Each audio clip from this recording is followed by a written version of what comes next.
Ravenwood Fair was a social network game on Facebook designed by John Romero and developed by Lollips. Ravenwood Fair was launched on the Facebook platform October 19, 2010.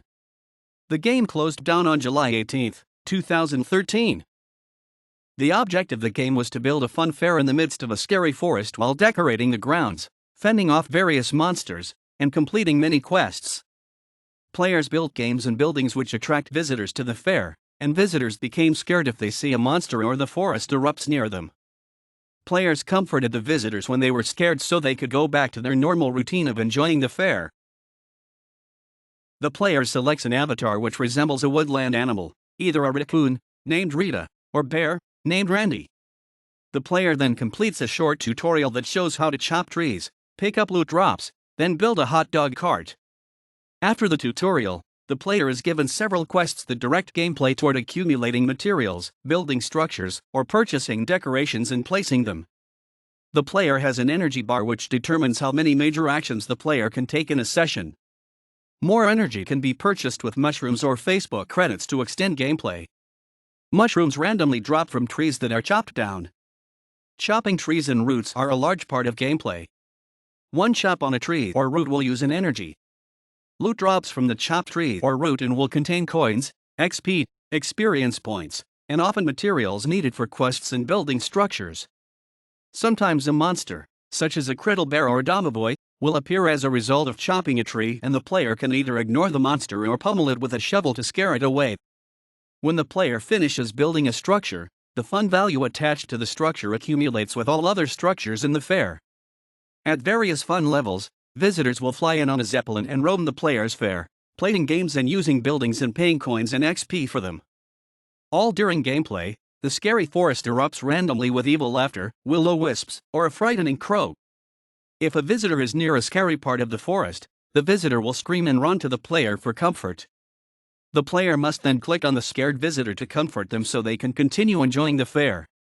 If the player places a protector on the ground, it will be able to retaliate against the forest, attack monsters, and comfort the scared visitors.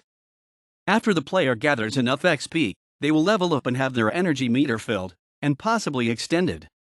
Attaining levels will affect the game in various ways, such as unlocking items for purchase in the store, called the Old Shop, new quests becoming available, new monsters appearing when trees are chopped, etc.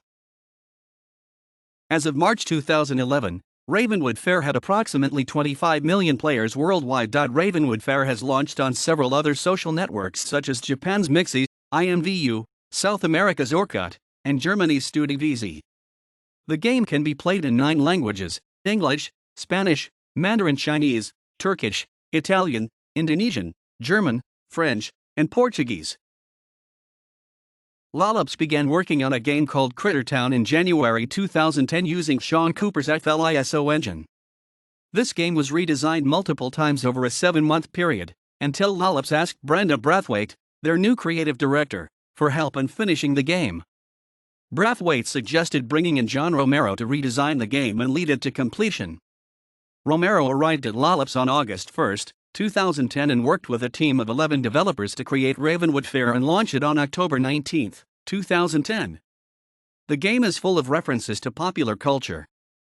The game has been praised for its beautiful painterly art style. The title-themed music track was composed and produced by Aaron Walls of Game Audio Alliance. An expansion to Ravenwood Fair named Ravenstone Mine was announced in February and launched April 20, 2011.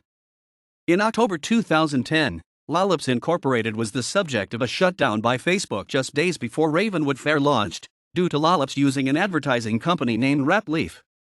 Ravenwood Fair was shut down as well a week later for 7 days before becoming fully operational again.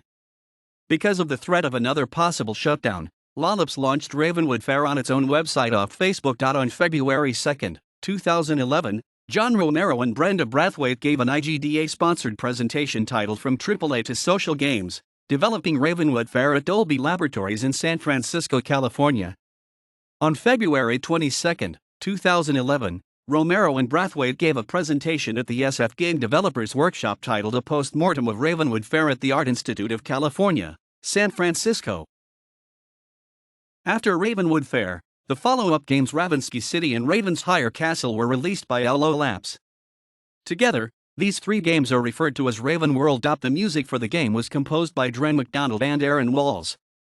It was released, together with the music of Ravensky City and Ravensshire Castle, on the album The Music of Ravenworld. A total of 9 titles are from Ravenwood Fair and 3 from the extension Ravenstone Mine.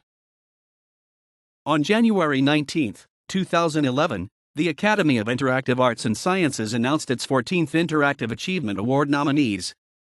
In the category of Social Networking Game of the Year, Ravenwood Fair was nominated along with Cityville, Family Feud, Frontierville, and Nightclub City. Cityville won the award,